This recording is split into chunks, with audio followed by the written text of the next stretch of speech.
Thank you everybody for joining us today. Thank you, Yaakov, for being with us. Today we are here to discuss Iron Swords Day 2, the second day of the fighting. We have Major General Yaakov Amidror, who is a senior fellow at the Jerusalem Institute for Strategy and Security. And who is a former national security advisor and head of the NSC. Major General Amidror, we're going to start with you, and then we're going to open for questions. When you're ready, please begin. Okay, thank you very much for the opportunity. It's very sad day for Israel. It's a very problematic day for our state and people. It's a huge failure of the intelligence system and the military apparatus in the south. It's combined together, and all the investigations will be done after the war, not now. We're not looking now for anyone to blame, and not looking for anything that was the reason or the source of the basis for the mistake, and so on and so forth. That will wait after the war. We are in a war. We don't know the exact number, but a few hundreds, probably almost 1,000 Hamas people came in, successfully killing, butchering, slaughtering Israelis in music festival, at home, in military positions, headquarters, and so on and so forth. The number of people which had been killed is not known yet, but it's few hundreds. It's more than 300. It will not be surprise for me. It will be even double than that. But the formal number is not known. And the almost 2,000 had been injured during this event. Again, the full number is not known yet, although here the details are more clear than about the people which had been kidnapped into Gaza and killed. And the number of people which are now kidnapped into Gaza is also unknown. It's probably we don't know. We don't know, and we don't want to say anything about that because this is very, as you know, it's very problematic issue. So Israel is in a war. Israel is in a war not because Israel decided to be in a war, but was declared by Hamas by this operation. I don't see any country in the world that could live in a situation in which, after such attack, the other side will not retaliate and try to change the balance of power. What we have in mind are 4 stages. One is to destroy, to kill, and to eliminate all the terrorists which are still inside Israel, and not to let anyone to get out back to Gaza alive. Everyone who tried to cross the border either to Israel or from Israel will be killed immediately with no any procedures.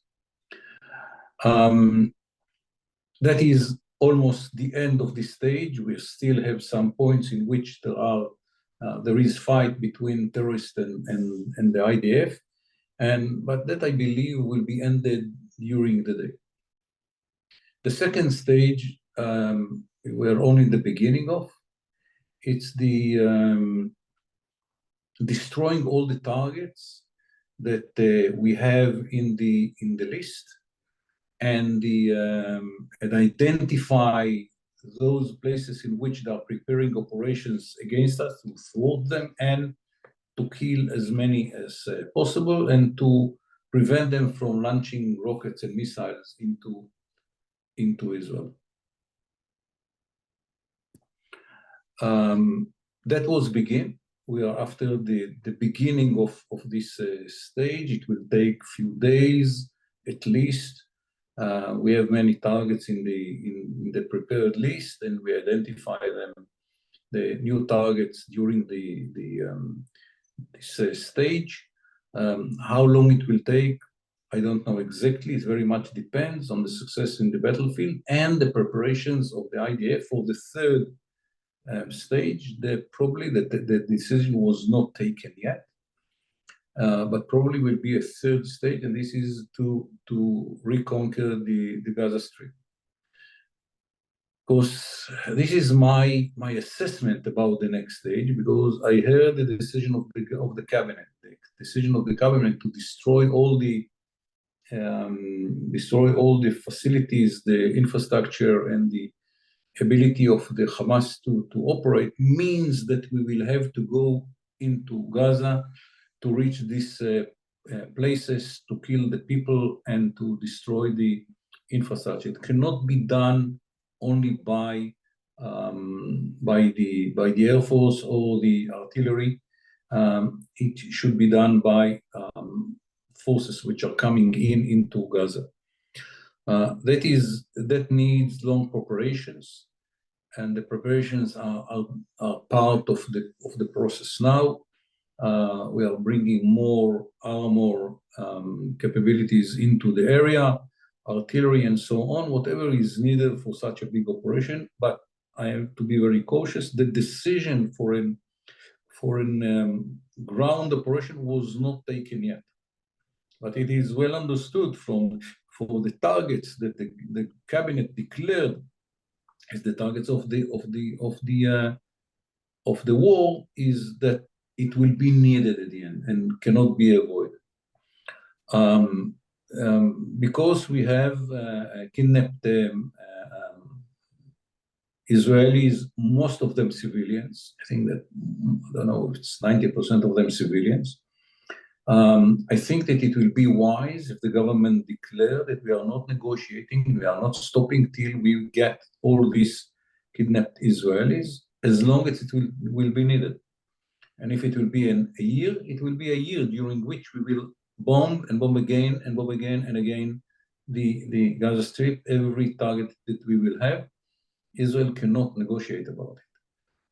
That is my private view. I don't know what will be the decision of the cabinet, but this is a precondition for every negotiations about ceasefire. And after the fourth stage is what will happen after the intensive operation. And here we should be very clear. We will not let Hamas to build its capabilities afterwards. We will be very aggressive in our actions in the Gaza Strip.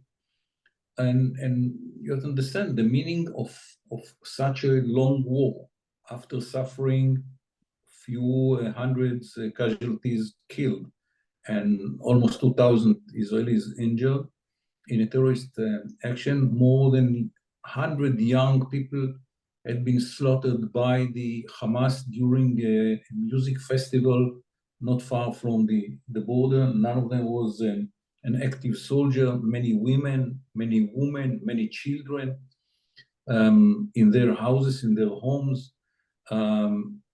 We cannot go back to square one. We will not go back to square one. We will move all the limitations and the restrictions and so on and so forth, whatever will be needed to destroy Hamas capabilities in Gaza Strip. I'm speaking about the military capabilities. If they have orphan houses or charity centers, this is not our business. But everything which is connected to their military capability will be destroyed, and the people will be killed. How long it will take? A few months at least. How many people will be killed there? I don't know. Many. What will be the percentage of the civilians? It very much depends. If Hamas continue to act from within the populated areas when civilians are around it, many civilians will be killed. If Hamas will take into account the international law, we will not act from within the populated areas. less civilians will be killed. In a way, think about Hamas. They are acting from within populated areas and are killing in our side populated civilian people. So civilians in both sides make the war much more complicated, much more sensitive. But after what we had, we will take the gloves out, and many restrictions will be abolished, and we will be very strict about our aim. And I hope that it will not take years, but only months, but not one. This is the new situation. We cannot allow ourselves to live in a world in which someone from the other side of the border is attacking us. If you want to understand the numbers, think about United States of America is 40 times more people than Israel, and take the numbers in Israel and think about American numbers, and you understand how bad is the situation and how many Israelis have been killed and wounded. We are not going to Bora Bora. It's behind our border, it's very close, and we will not let it happen again. It is the last time that we can allow Hamas to be strong enough to attack Israel. It will take time and many casualties in both sides. We paid high price up till now. We are ready to pay the price in the future. I'm sure that the legitimacy within Israel will be very strong. From what I see around the world, the legitimacy around the world is, the support to Israel is very strong. But the test will be after the numbers will come out from Gaza, because as far as I know, Hamas is not going to give up the ability to fight from within its own population. And the population will suffer, no question. Now, if you have any question about the situation or the future, I'm more than happy to answer.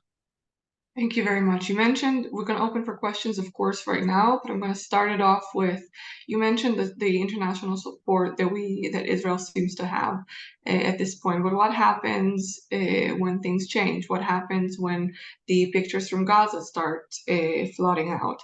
What happens when the credit that Israel's been given ends or comes to? How should Israel react or do? What should Israel do, and what should Israel do to prevent it happening sooner rather than later?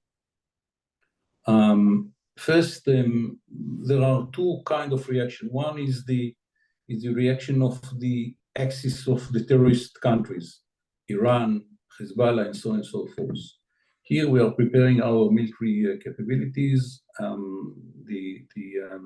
We recruit the reserve, some reserve units, many reserve units, and Israel will be ready to face another kind of retaliation or taking part from Gaza or within the West Bank.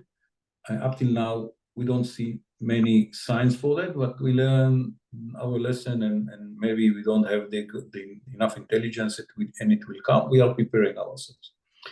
The other issue is the legitimacy around the world, which is relevant to Israel. It's the countries which are important for Israel. I think that in this case, after these numbers, Israel has a huge freedom to retaliate. And I hope that the world which is relevant to Israel will give Israel enough time to change the balance and to make clear in Gaza that terrorism, butchering civilians in their homes or in a music festival is something that the world which is relevant to Israel cannot accept. And yes, will be many casualties on the other side. That it was the decision of the Gaza people. They elected Hamas in open elections, and they have to take the consequences.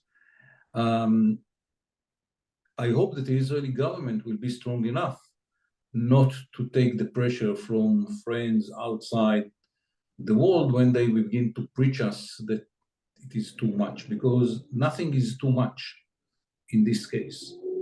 Think about something like that is happening in London or in Paris, and it happened in New York. And I remember the reaction of the Americans. They went to Bora Bora. They are not going so far. They are going to behind the borders. It's 10 kilometers from the place in which they killed families and took children as hostages. So we are not going to play here. And with all due respect to our friends around the world, I hope that we will be strong enough to say thank you very much for your advice. We are not taking it. Thank you. Ethan Bruner? Thank you. General, I have two questions. My first is, do you think that in recent months or years, there was a conceptia or a view of Hamas that had shifted towards seeing it to be a little bit more responsible, more tamed, more deterred, and that was destroyed by what happened yesterday? That's my first question. My Yes, second the question. answer to the question is yes. We made a huge mistake, including myself, by believing that terror organization can change its DNA. It's not happening. Terror organization is a terror organization is a terror organization. You know, we heard from all our friends around the world that they have now more responsibility, and we stupidly begin to believe that it is true. Terror organization is terror organization, and the world should act against terror organizations as terror organizations, including Hamas and Hezbollah and Islamic Jihad, and not in our case, but Al-Qaeda and ISIS and so on and so forth. It's the same state of mind that at the end they have the permission from God to kill others. Others mean children, women, old people, and of course soldiers. So we made a mistake. We are not going to make this mistake again, and we will destroy Hamas slowly but surely. And my second question, with your permission, is how do you think this will affect how the Saudis view normalization with Israel? Do you think that they will embrace Israel more or less? It very much depends how successful we will do in our operation. At the end of the day, countries in the Middle East that looking for kind of status quo in the Middle East. They don't like the aggressiveness of Iran, the aggressiveness of the terror organization, and so on and so forth. They are looking for status quo, a status quo during which they can enhance the standard of living of their people and to give people more hope in the future. If Israel succeeds in this operation to destroy Hamas and to show that when it is coming to real test, Israel is ready to pay the price, ready to fight, and ready to make the difference, I think that we will be more appreciated by everyone in the Middle East, not just the Saudis. If the reaction of Israel will not be strong enough, we might lose some support in the Middle East. Thank you. NP, I'm not sure who that is. Nick Pelham. Thank you for that. It's been very helpful. I mean, part of kind of good intelligence is to understand the calculations of your adversaries. And could you just sort of summarize more clearly what you think are, what were Hamas's calculations? What is happening inside the movement itself? What are Hezbollah's calculations, and what are Iran's, and to what extent are they all joined up? I think that it is interesting because I wrote a paper a few years ago about it, how dictatorships do not understand democracies. It's happened to Japan in Pearl Harbor. It's happened to Al-Qaeda in New York. It's happened to Hitler with Britain and America. It's happening again and again and again. Dictatorships do not understand democracies. They had in mind, probably, that if the blow will be strong enough, Israel will capitulate. That Israel will be ready to give them concessions that Israel was not ready to give before that, and so on and so forth. They didn't understand that in democracies, there is a line that if is crossed by the other side, it's make the other side more stubborn and more ready to take risks. As Yamamoto understood when he made the plan to attack Pearl Harbor and what he said about the giant that will arise. I think that's what happened to Hamas. They thought that if they succeed, and it is a huge success operation, huge one, huge success and huge operation, should be appreciated. They thought that Israel will capitulate. And they didn't understand the motive of democracies and the way that in democratic countries the view of the citizen is changed, and they're ready to make more sacrifices in spite the bad situation, just to show the other side that they cannot achieve anything by terrorism. Thank you. Isabel? Sorry, could I just come back? I mean, yeah, Sure. just what are, can you just be a bit more precise about what they, the calculations of, why did they launch it now? What are they seeking? What are they seeking to achieve? Is it just as general as you're saying, or are there more specific objectives? It looks like it was incredibly well. We didn't hear any specific objective. They probably will say that they did it to they want their prisoners back or whatever. We didn't hear anything, and the truth, it doesn't matter. Now it doesn't matter. Now we are in a war, and in a war, the other side wishes are not part of your calculation. Thank you. Isabel? Hi, yeah, thanks very much, General Amidror. I wanted to ask, I mean, in recent years, Israel, the government and the military has often referred to Hamas as the responsible address in Gaza, and analysts have said for a long time, if Hamas wasn't there, it would be Somalia. So my question is, if Israel does achieve its stated goal, what is supposed to replace the leadership in Gaza, or is the idea that Israel just stays there, as you said, reconquers the strip and stays there? And second question, are you getting any sense of, given the massive call-up of reservists, of whether the recent protest movement and warnings of volunteers that they wouldn't show up for duty, has there been any sense of that taking effect, or the opposite? Thank you. About the second question, the whole issue was not within the majority of the IDF. It was within very limited, very important, but very limited units in the special forces of the intelligence, which are anyhow are not part of the main forces in such a war, and the Air Force, which is very important for the war. And as far as I know, they call back to all their members to go and to re-volunteer. It's a problem that Israel will discuss and try to make all the arrangements which are needed after the war.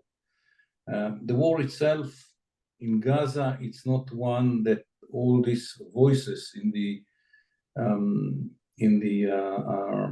fuse side of the demonstrations is important. About the what was the first question? Was yes, I admit it. It's a mistake that I did. Not blame anyone else, to myself. I thought the Hamas, because of its responsibility, and because it's not only a terror organization, but also an organization with ideas about the future, a small branch of the Muslim Brotherhood, is more responsible. And I learned in the hard way that it is not so. In terror organization is terror organization is terror organization, and should be treated as a terror organization. That was a huge mistake that I did, and we don't want to make the same mistake again.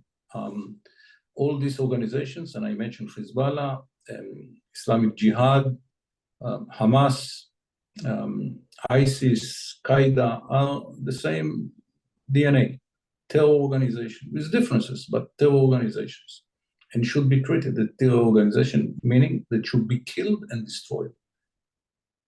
But then what should replace Hamas in Gaza other than Israel staying there indefinitely? It will be a problem of the people in Gaza. We will not let Hamas to rebuild its capabilities in Gaza, and what will come after is the problem of the people in Gaza.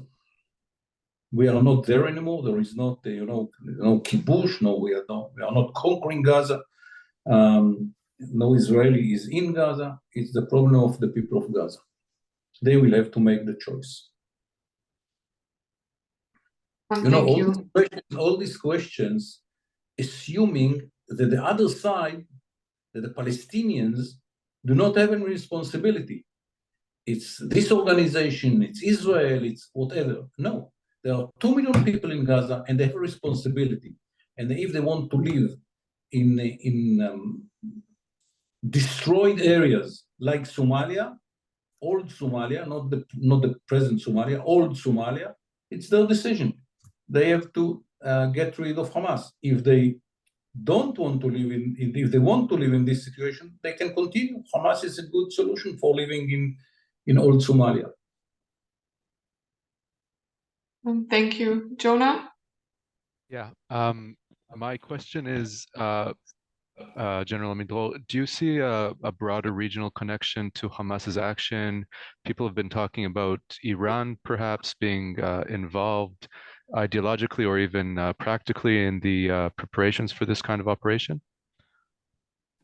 We know that Hamas got a lot of help from Iran. It's not new. It's more than, I remember the first group of Hamas which went to Iran for half a year training was more than 25 years ago. So Hamas is very much connected to Iran practically. Let's say ideologically with these are Shiites, these are Sunnis, but practically money, weapons, strategy, thoughts, advisors, and so on and so forth. How much was Iran involved practically in this particular operation? I don't know yet. It will take time to investigate. We have some prisoners of Hamas. We will have to understand better how it works. I don't know. Maybe the intelligence has more information, but this is something that will be investigated afterwards. But no question that Hamas is part of the Axis. They are helping Hamas.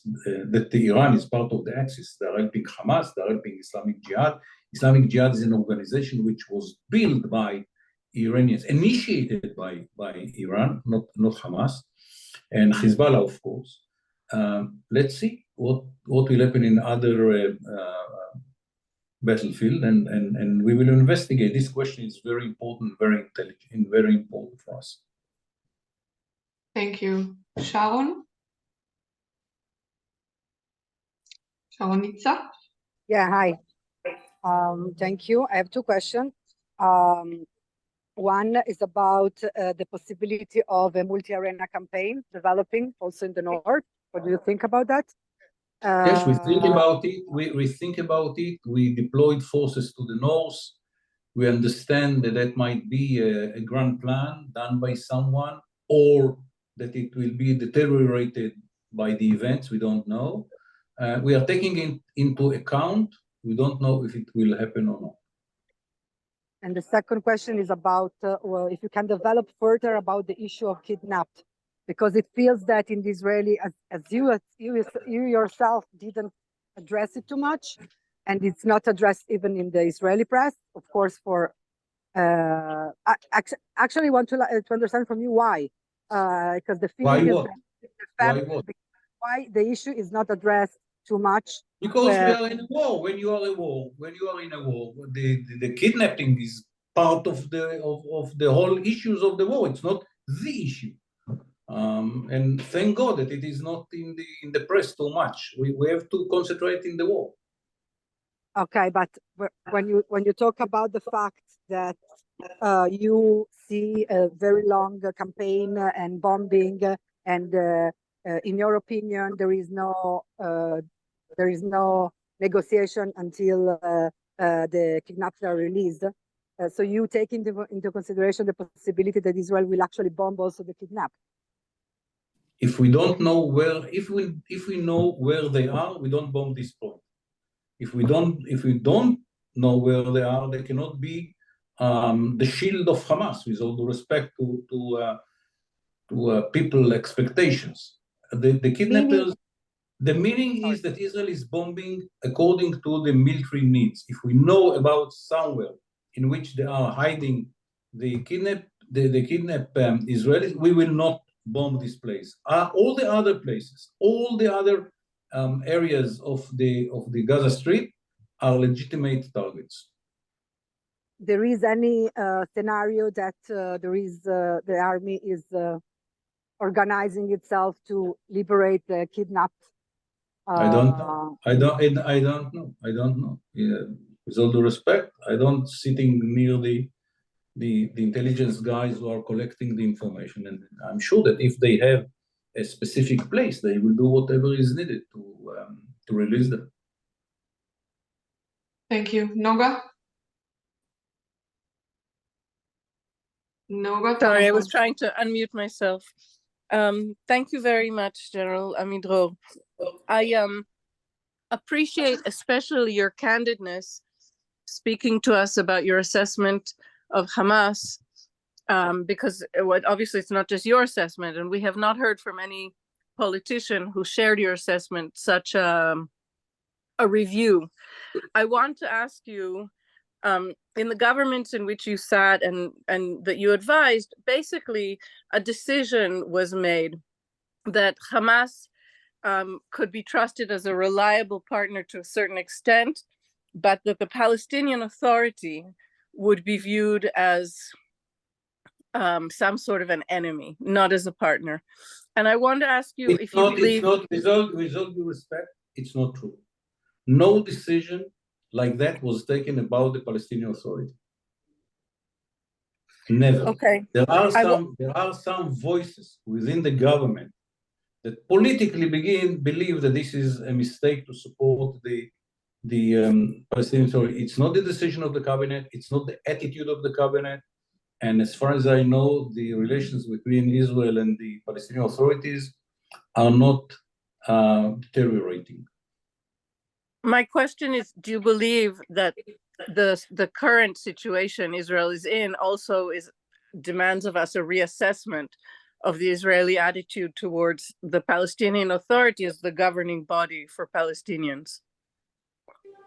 This is something that should be done every few months. If Israel should change the attitude towards our neighbors, either it is Hamas or Hezbollah or the Palestinian Authority, there is nothing that should bring Israel to make a big difference or big assessment change about the Palestinian Authority because of this war in the south. But if that happens, we should reconsider it. It's not a holy assessment. It's something that we should do every few months. Thank you. Mishpacha Magazine. Hi, this is Binyamin Rose, editor-at-large at Mishpacha Magazine. Thank you for joining us today. Is this a war that Israel can win? And if so, what does victory look like? Victory looks like that the Hamas does not have the abilities to re-attack Israel, and Israel is free to destroy everything that Hamas is building to capture these capabilities again. This is the victory that I think should be recommended. So at the end of the day, doesn't it take occupying at least or reoccupying a certain portion of the Gaza Strip, or can it be done by... This is a military question that the professionals will have to ask how they achieve this target. If for that they have to conquer part or all or whatever in Gaza Strip, they should done it. Thank you. Carrie Hart. Hi, General. I have two questions. Yesterday, Giora Ilan said that Israel will cut off electricity, water, and food, and it will be an Israeli siege around Gaza until every captive is returned. Will this not turn public opinion against Israel? That's my first question. The public opinion in Israel will not be changed because of that. International opinion. The international, with all due respect to the international, Israel is handling this war according to the interest of Israel and not according to the interest of someone around the world. And from what I understand, many leaders in the free world understand that Israel is in a war. And I didn't see other countries helping their enemies during the war. With all due respect, I don't remember even one example from history that Western country helped its enemy during the war. So Israel will do whatever is needed from its point of view. Second question, reports indicate that some kidnapped Israelis were transferred beyond Gaza to other countries. Is this true? And if held just in Gaza, how are we going to, how's the IDF going to avoid Hamas using them as human shields? First of all, I don't know about moving Israelis outside of Gaza. They have to go through Egypt. I don't believe that happened so fast. But anyhow, if that will happen, we will have to find ways how to identify them in other countries. But this is not the problem. This is very nice to write about. It's a nice story, but this is not the issue. I said we don't think that they are can be a shield for Hamas. If we know about specific place in which they are holding Israelis, we will not bomb this place. But other than that, every target in Gaza, it's a legitimate target.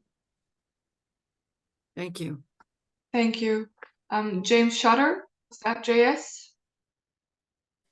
Hi, this is Jonathan Saul. Thank you. Sorry. No worries. General, would you be able to give any assessment of what actually went wrong with this strategic failure on all sides, every possible aspect, militarily, intelligence-wise? Thank you for any thoughts on this. No, when you are a war, you concentrate in the war and to get the aims of the war, and an hour after you begin the investigations and the briefing and so on and so forth. I think it's a waste of time, energy, and huge mistake to focus now on the question, what was the mistake? Okay, Catherine? Yes, good morning. Thank you, Mr. Amidror. Regarding the decisions of the Hamas... It's very hard to hear what you're saying. Maybe come closer. Regarding the decisions of Hamas... I don't cannot hear you. I don't hear you. Change the line. I don't hear you. Okay, change the line. I don't hear you. Okay, so... Maybe write and send it to me. Noga, you had a follow-up? Noga? Sorry, yes, I had to unmute myself. I have another question for you, General. In the last 6 to 8 months, there have been numerous warnings from the Israeli army. I'm asking this as a follow-up to the question we just heard about how did this mistake happen? And so clearly the answer will be the same. But it's a different question. Go ahead, my question is simply, while it's clear that there were mistakes made in the military, it appears clear that there were also mistakes made in the political echelon. And how do you see those two different facts? I say this because military intelligence warned the government several times of the growing possibility of a multi-front attack. And those warnings appear to have been dismissed. I wonder, as a former national security advisor, what you have to say about this. I'm not sure at all that this operation is connected to what was said by the military intelligence about the multi-front attack. First of all, it's not multi-front. Maybe in the future will happen tomorrow, the day after tomorrow. And anyhow, no question that the professional level didn't give any alarm about this attack in the south. So I know that people like to say, it's not the army, it's the politicians. In many occasions, it's people that do not like the politicians anyhow. So they add to their sins this sin as well.